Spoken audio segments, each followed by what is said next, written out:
अंकुश गोसावी यांचे कोतोली बाजारपेठेमध्ये नांदगाव रोडवर 2 चाकी दुरुस्तीचे गॅरेज आहे। आज गाडीचे काम करत असताना अचानक त्यांच्या शेजारी एक लंगडत बगळा येऊन थांबला। त्यांनी त्या बगळ्याला पकडले तसा तो बगळा चोचीने टोचू लागला, पण त्याच्या अंगावरून हात फिरवला तसा तो गप्प बसला। त्या बगळ्याची पाहणी केली असता त्याच्या पायाला मोठी दुखापत झाल्याचे दिसून आले।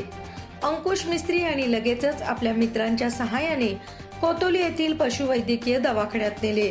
त्याच्या पायावर योग्य तो उपचार केला व डॉक्टरांशी चर्चा केली, पण त्या बगळ्याचा पाय मोडला असल्याने त्याला उडता येणार नाही असे सांगण्यात आले।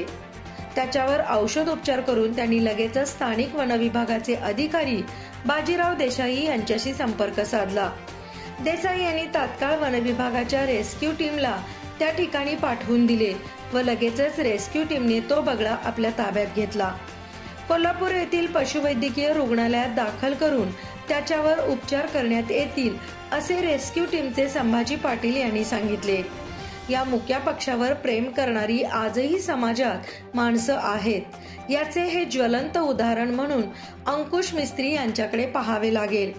या पक्षाला जीवनदान देण्यासाठी अनिकेत कांबळे, अमर अत्तार, संतोष गोसावी, सुरेश गोसावी यांनी परिश्रम घेतलं।